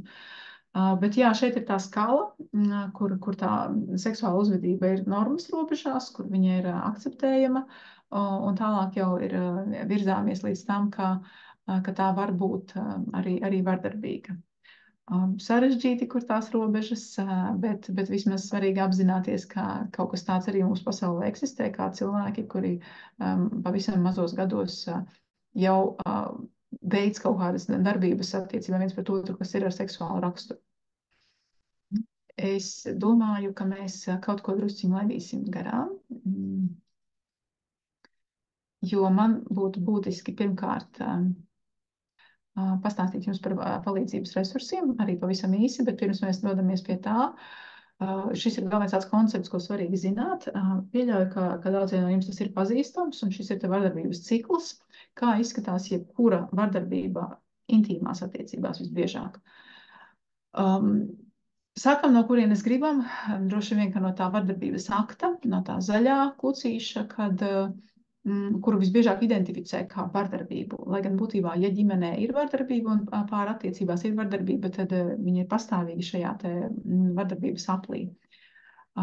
Vardarbības izpausme, tas akts, tas ir tas brīdis, kad mēs piedzīvojam kaut kādu reālu, kaut ko mēs atpazīstam kā vardarbību, vai tā ir pļauka, vai tā ir kliekšana, vai tas ir kaut kādas darbības, kur mums ir skaidrs, jā, šis ir tas brīdis, kad notiek vardarbība. Īsi pēc tam, kad viss pasākums ir noslēdzies, seko medusmēnesis, kad vardarbību veikusi persona atvainojas par savu rīcību, lūdz piedošanu, kaut kādā veidā sola atdarīt, apdāvina vardarbībā cietušo personu. Ļoti raksturīga arī lieta, kā sola izdarīt sev to pašu, ko ir izdarījis vardarbībā cietušajai personai. Nezinu, ja tur ir izrāvis matus, tad sola arī sevi izraut, vai ja ir salauzis pirkstu, tad sola arī sev salauzt un arī demonstratīvi to dara. Tādā veidā rādot, cik ļoti viņš pārdzīvo vai viņa to nodarījumu, nožēlo, un tas nekad neatkārtosies. Medusmēnesis ir sliktākais brīdis vardarbībā cietušai personai, jo tajā brīdī un tajā posmā vardarbībā cietušai persona notic, ka tā ir īstā dzīve, ka šis ir tas, kas tagad būs, ka patiesībā mēs dzīvojam medusmēnesī, un vardarbības akts bija viens tāds negadījums, un tas nekad vairs neatkārtosies, jo ir milzīgi liels vilinājums noticēt tam, ka tas tiešām bija vienkārši gadījums. Pēc medusmēneša seko tāds salīdzinošs miers, un kaut kādā brīdī sākas atkal spriedzes kāpināšana, kad tas ir pilnīgi tā kā jūtams gaisā, ka kaut kas briest, kaut kas būs. Un vardarbības upuris zina, ka kaut kas būs, bet arī tā kā atsakās noticēt tam, ka būs vienlaikus. Seko atkal vardarbības akts, pēc kura seko atkal medus mēnesis, un tā šis cikls pastāvīgi notiek. Katram pārim tās cikla ilgums ir dažāds, bet pavisam noteikti visām vardarbīgajām attiecībām raksturīgs tas, ka kaut kādā brīdī iztrūkst pirmkārt šis te miera posms un iztrūkst medus mēneša posms. Un tas ir tas atkal labais brīdis nosacīt priekš vardarbībā cietušās personas, jo tas ļauj tā skaidrāk ieraudzīt, ka patiesās attiecības ir tās, kurās ir šie vardarbības akti viens pēc otra. Pastāvīgi ir tikai vardarbības akti un spriedzes kāpināšana, un nav vairs ziedu, nav vairs dāvanu, nav vairs ceļojumu, jo tas ir ticis atmests kā liekas. Labākais brīdis, protams, kad uzrunāt vardarbībā cietušo personu, meklēt palīdzību, ir īsi pēc vardarbības. Ja tajā pašā vakarā ideāli, vissliktākais brīdis, kad uzrunāt vērsties pēc palīdzības, ir medus mēnesis. Tad var pat nevērt muti vaļā. Tad tas ies garām ausīm un ir jāgaida, diemžēl, nākamais vardarbības akts, jo medus mēneša laikā vardarbības upuri ir šķietami kurli.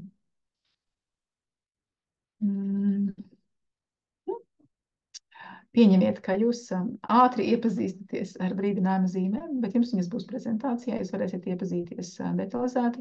Pie šī gan mazliet apstāšos, jo šis man šķiet ļoti nozīmīgi. Tie ir tie izkropļojumi, kas cilvēkam, kurš ciets vardarbībā, rodas sevis un pasaules uztverē. Un tas, kā man patīk ar šo darīt, ir aizvērt acis. Es gan nevaru tagad atļauties, ja man jānolasa, bet ja jūs esat pie ekrāna un varat aizvērt acis, tad aizvēriet acis un paklausieties, kādas ir tās izjūtas, ko piedzīvo viens vardarbībā cietis cilvēks, kāda ir tā sajūta viņam par sevi. Esmu sabojāts, esmu bezspēcīgs, esmu slikts un esmu vainīgs par to, kas ar mani notiek. Mani var izmantot. Man svarīgi cilvēki mani vienmēr nodos. Es nepiedaru pats sev, es nevaru sevi pasargāt. Mani mīl tikai tā, ja es esmu atbilstoši kāda cita prasībām.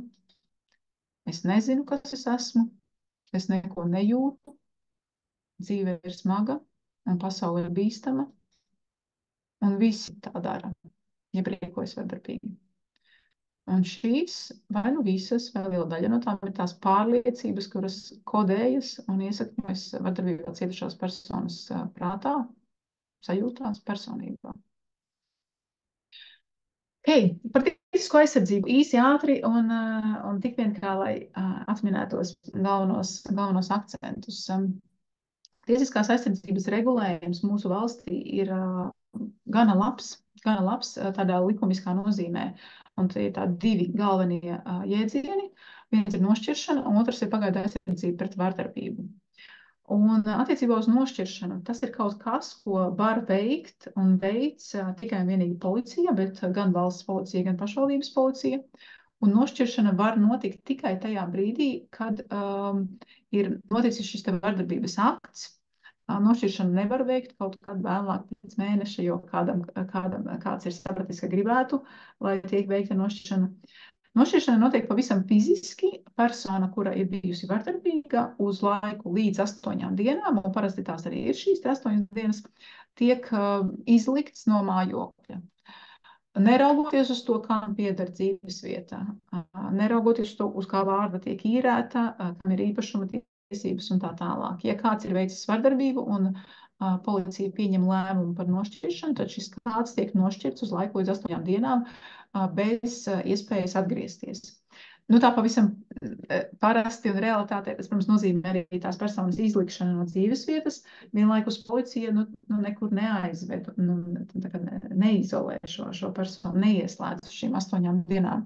Ir lēmums, par kura pārkāpumu draud atbildība, bet lēmuma īstenošana ir pašā vardarbībā veikušā persona rokās.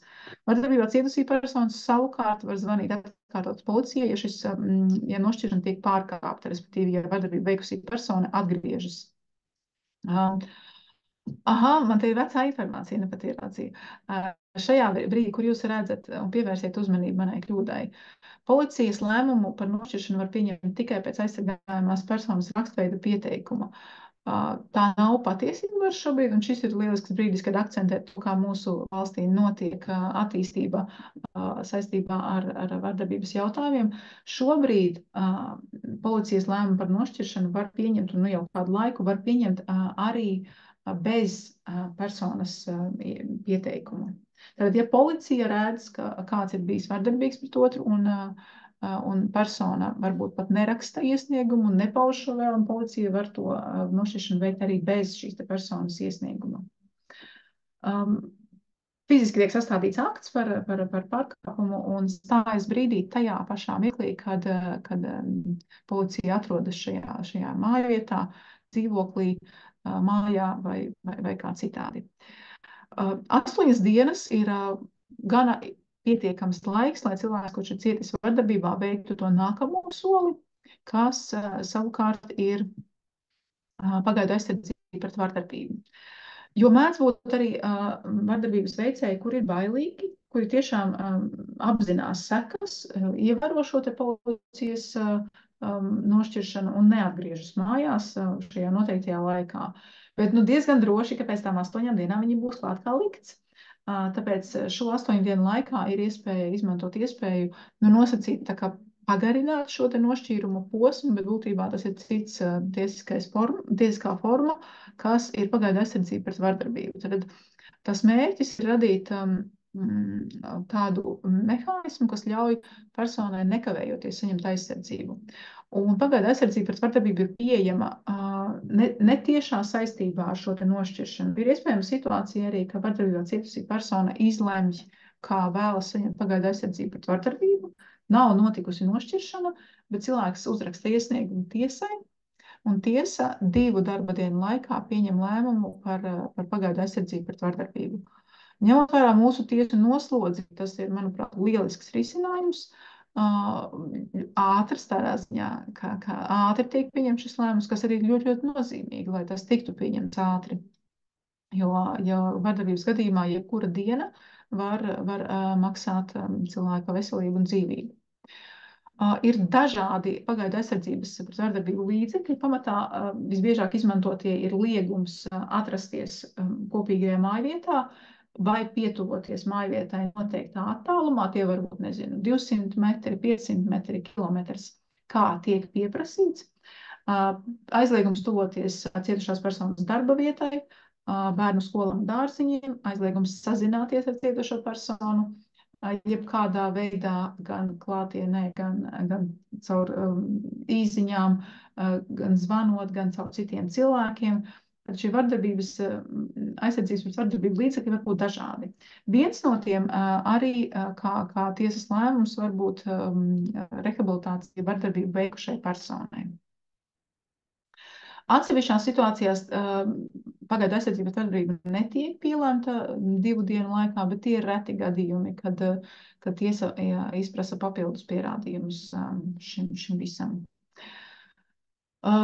Tajā brīdī, kad ir novērsts tas tiešais apdraudējums, vai varbūt arī ne tajā brīdī, bet kaut kādā brīdī, kad cilvēks saprot, ka viņš grib saņemt palīdzību, jo ir cietis no vardarbības, mūsu valstī ir pieejama palīdzība vardarbības upuriem, valsts finansēts pakalpojums, kuru reglamentēja Ministru kabineta noteikumi 790. Sociālās rehabilitācijas pakalpojumu sniegšanu no vardarbības cietušām un vardarbību veikušām pilngadīgām personām. Šim pievērsiet uzmanību, jo mums ir paredzēta arī rehabilitācija vardarbību veikušām personām. Un Centrs Marta ir viena no tām iestādēm, no tām organizācijām, kas nodrošina šo te rehabilitāciju vardarbībā cietušām personām. Mums ir filiāles 3 vietās Latvijā, Rīgā, Liepājā un Rēzeknē. Organizācija ar gana senu vēsturi, šogad svinēsim 24 gadus, un vienīgā sieviešu tiesību aizstāvības organizācija Latvijā vienlaikus aicina jūs pievērst uzmanību tam, ka pakalpojumus mēs nodrošinām ne tikai sievietēm. Mēs iestājamies par sieviešu tiesībām, par dzimumu līdztiesību, bet sociālās rehabilitācijas pakalpojumus vardarbībā cietušām personām tiek nodrošināts gan vīriešiem, gan sievietēm, gan bērniem, gan pieaugušajiem. Un plus vēl tāds gana nozīmīgs pakalpojums sadaļas stāsts ir palīdzība cilvēktirdzniecības upuriem, par ko mēs šodien nepieskarsimies un nerunāsim, bet svarīgi zināt. Tās darbības jomas daudz un plašas, un droši vien, ka skriesim pāri un mēģināsim tikt līdz pakalpojumiem, bet īsumā ņemiet vērā, jā, tad interešu aizstāvība, kas sevi ietver šo te darbu, lai panāktu kādus politikas izmaiņas, likumdošanas grozījumus, sistēmiskās izmaiņas, lai pēc iespējas labāk palīdzētu vardarbībā cietušajām personām atrisināt viņu sarežģītās dzīves situācijas un panāktu to, ka vardarbību veikušās personas tiek atbilstoši sodītas. Kam ir ļoti liela nozīme nevis tādā atriebības aspektā, bet tāpēc, lai mēs skaidri arī ziņotu sabiedrībai, ka mēs netolerējam vardarbību, tas, ko mēs pieminējam arī sākumā, mēs nesakam, tas ir ok, tā ir ģimenes lieta, lai viņi paši tiek galā, nē. Vardarbība netiek tolerēta, tā nav normāla, un par vardarbību ir jāsaņem sods. Un tas ir nozīmīgi ne tikai tādā sabiedrības kontekstā, bet arī vardarbībā cietušai personai piedzīvot to, ka viņa vai viņš ir cietusi. Tūlīt redzu jautājumu. Vardarbībā. Jo ja kāds saņem sodu, tad es esmu cietusi. Ja? Nu, tā vienkāršā loģika. Jautājums. Policijas darbiniekiem izvērtējot vardarbības draudu risku, ja tiek konstatēts, ka pastāv tūlītēji draudi, var tikt piemērot nošķiršana. Kā jūs interpretētu jēdzienu tūlītēji draudi? Kā tas iet kontekstā ar citiem vardarbības veidiem, izņemot fizisku vardarbību? Jā, paldies par jautājumu. Ļoti bieži fiziskās vardarbības gadījumos tikai tiek veikta nošķiršana. Seksuālā vardarbība arī varētu būt vēl viens gadījums, bet policija ir drīzāk aktīva jau uz tādu skaidru fizisku aktu identificēšanu un tādu nošķiršanu. Šajos gadījumos gan vismaz pie mums Liepājā policija strādā labi. Attiecībā uz seksuālo vardarbību arī varētu būt, bet šeit pastāv tāds interesants fakts, ka mūsu tajā anketā, kuru izmanto policija, kura tiek uzdot dažādi jautājumi, lai identificētu, vai persona ir cietusi vardarbībā, nu, principā nav jautājumu par seksuālo vardarbību. Jo kaut kad senāk mūsu puritāniskā sabiedrība baidījās viņus tur atstāt šos jautājumus, jo ir taču tik grūti pavaicāt kādam kaut ko vispār par seksu, kā jau es minēju, kur nav par seksuālo vardarbību. Bet tūlītēji draudi to arī nozīmē, jā, to, ka cilvēks var piedzīvot tūlītēju fizisku apdraudējumu, un droši vien, ka ir jābūt ļoti tādai ļoti smagai emocionālai vardarbībai, ļoti sliktam upura emocionālajam un psihiskajam stāvoklim, lai emocionālās vardarbības gadījumā veiktu nošķiršanu. Un tas visticamāk arī nav nepieciešams, jo šajā gadījumā tad netiek izmantota nošķiršana, bet cilvēks, kurš nespēja emocionāli izturēt vai šo emocionālu vardarbību, var tomēr iziet uz otru drošības līdzekli, kas ir pagaidu aizsardzība pret vardarbību. Fiziskās vardarbības apdraudējuma gadījumā jāmēdz būt situācijas, kur var būt tūlītējs apdraudējums dzīvībai, tie ir dažādi augstie riski, ko veic vardarbības veicēji, nu, kaut vai, piemēram, ņaukšana, kas var būt ar letālām sekām, un tur nevar gaidīt varbūt vēl 2 dienas, kamēr stāsies spēkā pagaidu aizsardzība pret vardarbību. Tāpat arī jāņem vērā, ka ne visi cilvēki ir spējīgi vispār nonākt līdz tam, kā uzrakstīt šo pieteikumu, lai arī viņš ir pieejams publiski. Un pat, ja nav atbalsta persona vai sadarbības ar speciālistiem, tad Centra Marta mājaslapā varat atrast pagaidu aizsardzības pret vardarbību gan veidlapu, gan arī ieteikumus, kā aizpildīt. Aizpildīt nav sarežģīti, veidlapa ir gana vienkārša. Virzamies tālāk par to, kā tad gluži praktiski izskatās šī sociālā rehabilitācija cilvēkiem, kuri ir cietuši vardarbībā. Centrs Marta ir viena no organizācijām, kas nodrošina šo pakalpojumu.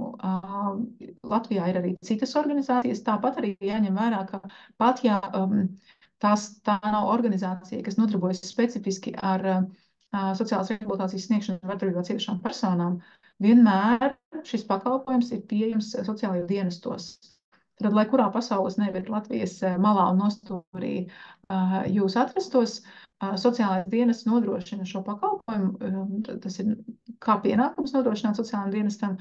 Tāpēc arī, ja nav organizāciju, kas ir specializējušās šī pakalpojuma sniegšanā, tad ir jāvērš sociālajā dienestā un jālūdz nodrošināt šo pakalpojumu, un sociālās dienests to arī darīs. Neesmu dzirdējis līdz šīm situācijas par attiecībā uz Latviju, kur sociālais dienests tā kā atteiktu sociālās rehabilitācijas sniegšanā, nezinu, ar dažādiem iemesliem, gluži vienkārši nezinu. Pirms vēl tiekam līdz sociālajai rehabilitācijai, vēl drusciņi tikai pie šī apstāšos. Šis ir lieliskais rīks, ko mēs izmantojam attiecībā uz jauniešiem un uz vardarbības mazināšanu un novēršanu jauniešu vidē. Šī ir metodoloģija darbā ar jauniešu grupām. Tas ir 17 secīgas nodarbības, strādājot ar jauniešiem par dažādiem jautājumiem. Ne tikai par attiecībām, ne tikai par vardarbības riskiem, ne tikai par seksualitāti un reproduktīvo veselību, kas ir vairāk tā tieši saistīts ar vardarbību un dažādiem vardarbības riskiem, bet arī par HIV, AIDS jautājumiem, par atkarību izraisošām vielām, par mentālo veselību, par visiem nedrošiem, bet daudziem tiem jautājumiem, kas ir tādā jauniešu ikdienas aktualitātes lokā. Šī ir metodoloģija, kas ir pieejama ar dažiem apgrūtinājumiem un sarežģījumiem. Būtu jābūt pieejamai visā Latvijā, ja vien vietējie atbildīgie cilvēki ir atzinuši, ka ir nepieciešams lietot kādus rīkus saistībā ar jauniešiem un vardarbības riskiem jauniešu vidū. Tā kā aicinu šo piefiksēt un piezīmēt. Bet pakalpojumi. Un atcerieties par pakalpojumiem, mēs runājam tāpēc, ka cilvēkiem, kas ir cietuši vardarbībā, pienākas sociālā rehabilitācija. Un sociālā rehabilitācija manis jau pieminēta mazliet, bet mēģināšu vēlreiz tā kā iefiksēt, ko tas īsti nozīmē. Tad gan bērni, gan pilngadīgas personas, abu dzimumu, ja viņi ir cietuši no vardarbības vai bērnu gadījumā, mēs sakam, no pretiesiskām darbībām, var saņemt rehabilitāciju, kas visbiežāk izskatās kā tāds komandas sadarbība, iesaistoties 3 speciālistiem vai 4 atsevišķos gadījumos - sociālais darbinieks, jurists un psihologs. Šī komanda strādā, lai palīdzētu cilvēkam atrisināt tās sarežģītās situācijas, kurās viņš vai viņa ir nonācis, gan juridiskā ziņā, kas attiecas uz laulības šķiršanu, kas attiecas uz jautājumiem par aizgādības tiesībām vai saskarsmi par bērniem, kas attiecas uz kaut kādu kompensāciju pieprasīšanu saistībā ar kaitējumu, kas ir ticis nodarīts. Daudz jautājumu, kas ir tādi tīri juridiski un saistīti ar vardarbības gadījumu. Psihologs savukārt risina jautājumus, palīdz cilvēkam tikt pāri traumai, pārdzīvot šīs traumas atstātās sekas, un sociālais darbinieks ir tas, kurš, vismaz mūsu gadījumā, centrā Marta Liepājā, ir tas, kurš izglīto cilvēku par vardarbību, sniedz informāciju, palīdz izstrādāt drošības plānu gadījumam, ja atkārtoti nāksies mukt no attiecībām, un dažādus citus jautājumus, kas ir specifiski saistīti tieši ar vardarbību. Sociālais darbinieks šajā gadījumā rehabilitācijā nerisina citus jautājumus, bet viņš strādā tieši uz šiem vardarbības aspektiem. Tāpat nodrošinam arī cilvēktirdzniecībā cietušo personu rehabilitāciju, un, kas arī svarīgi un ko nozīmīgi zināt, šo drošu krīzes patvērumu. Drošu krīzes patvērums ir domāts cilvēkiem, kuri kādu apstākļu pēc nevar, tā vienkārši sakot, izlikt no mājas vardarbības veicēju, bet kuriem ir jāpamat šī te miteklis pašiem.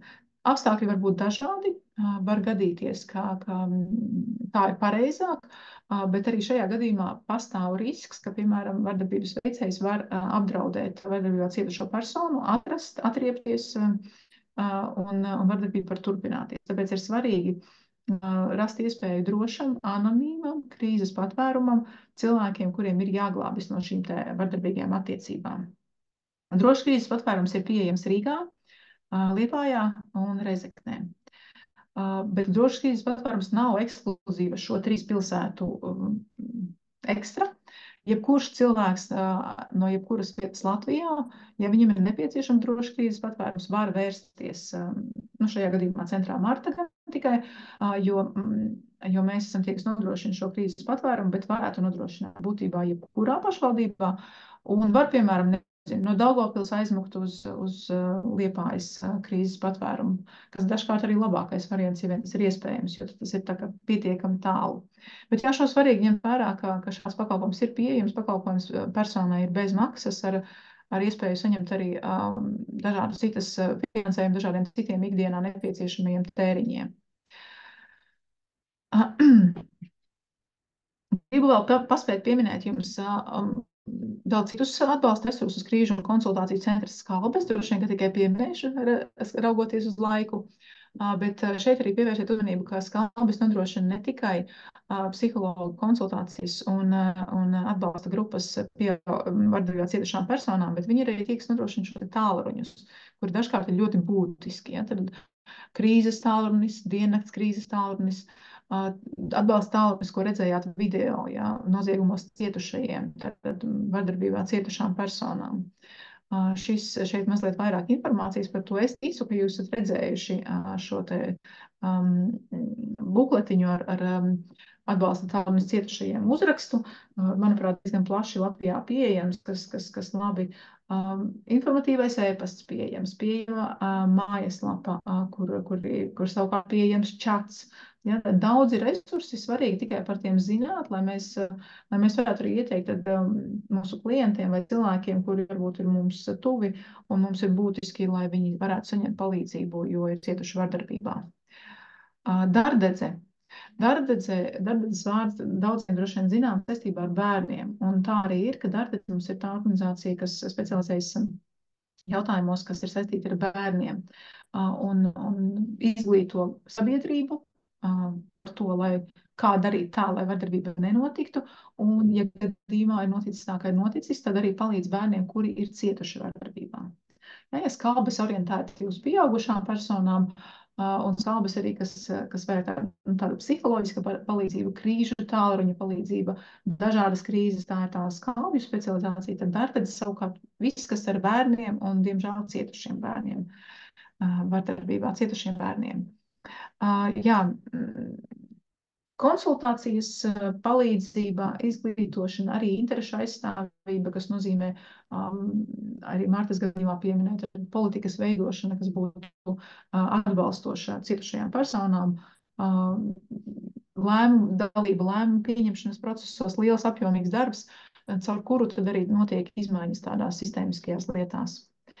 Pieminu arī MKB mācību centru, jo sociālā rehabilitācija, kā jau teicu, ir pieejama ne tikai vardarbībā cietušām personām, bet arī vardarbību veikušām personām. Un MKB mācību centrs ir vienīgā organizācija Latvijā, kas nodrošina šo rehabilitāciju vardarbību veikušām personām. Rehabilitācija tiek nodrošināta divos veidos.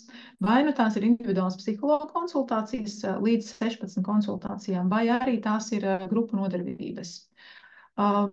Sociālā rehabilitācija vardarbību veikušām personām ir pieejama visā Latvijā. Visticamāk, ja jūs esat no kāda mazas vietiņas, tad būs jāmeklē kāda tuvākā lielā pilsēta, bet būtībā šis pakalpojums ir pieejams visā valstī, un šo pakalpojumu var uzlikt arī kā pienākumu tiesa vardarbību veikušai personai saņemt vai individuālās psihologa konsultācijas vai arī apmeklēt grupu nodarbības. Vienlaikus cilvēki, kuri sevi identificē kā vardarbības veicējus, var pieteikties šim pakalpojumam arī paši, un šajā gadījumā tad viņiem tas būs bez maksas. Atsevišķi resursi, par kuriem nepieminēšu. Pavisam īsi atbildes uz jautājumiem, kas jums būs arī pieejams šajā pašā prezentācijā. Par pieredzi citās valstīs ar vardarbības izskaušanu un kuras valsts modelis labāk derētu Latvijai. Šie divi ir mani piemēri. Es teiktu vēl arī Norvēģija, bet tur man nebūs uzreiz resursu, ko piedāvāt. Bet Dulūtas modelis un vīdes vardarbības novēršanas programma. Un tā zaļā grāmatiņa, ko jūs redzat, ir vēl viens lielisks resurs, ko izmantot jebkuram, ne tikai sociālajiem darbiniekam, bet jebkuram, kurš vairāk interesējas par vardarbību, gan par vardarbību veikušām personām, gan par vardarbībā cietušām personām. Un šie divi modeļi, lai būtu skaidrs, lai nebūtu tikai nosaukums, šajā grāmatā ir arī aprakstīti. Es ticu, ka jums ne visiem mājās ir šī grāmata, bet labā ziņa ir tāda, ka ierakstot šo te nosaukumu, viņi var atrast internetā, Labklājības ministrijas mājaslapā, un viņi ir jebkuram pieejama kopā arī ar visiem resursiem, kur tad var saņemt palīdzību vardarbībā cietušās un vardarbību veikušās personas. Nākamais jautājums, kāda varētu būt psiholoģijas studentiem noderīga literatūra vai avoti sakarā ar vardarbības tēmu? Meklēt, jā. Es nezinu, kādās valodās runā jautājotājs, tāpēc man nebija tik vienkārši atbildēt šo jautājumu. Latviešu valodā ar to literatūru tā bēdīgāk. Attiecībā uz pētījumiem varat skatīties Martas mājaslapā. Manuprāt, viena no labākajām grāmatām, kā grāmatām latviešu valodā, ir Kāpēc viņš tā dara, kas palīdz izprast vardarbību veikušo personu domāšanu.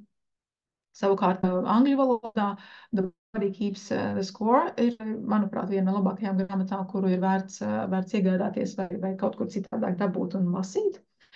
Par atrodamu informāciju online tie ir šie 3 akadēmiskie žurnāli.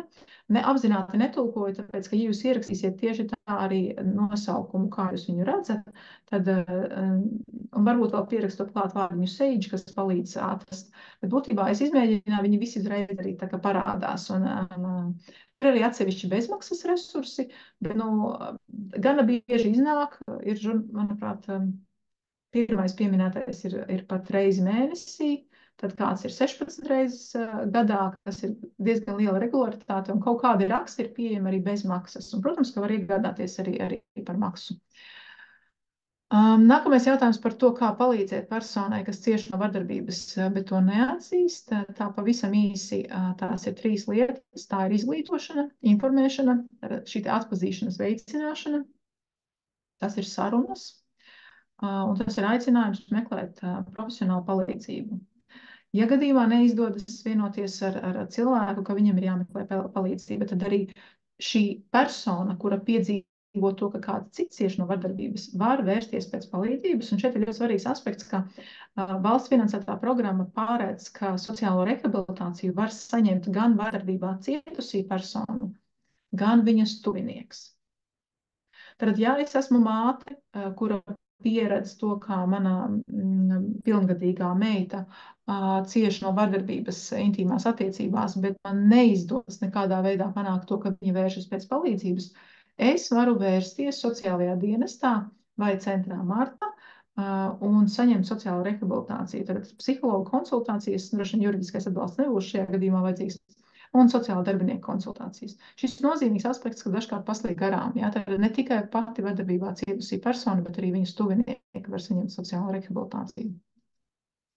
Galvenie šķēršļi vardarbības apkarošanai Latvijā ir sabiedrības normas, ja sit, tad mīl, vardarbība ir ģimenes lieta, un viss cits, seks ir sievas pienākums. Un šīs dzimuma lomas spēlē lielu lomu, un mūsu sabiedrība ir ļoti pieņemoša attiecībā uz vardarbību.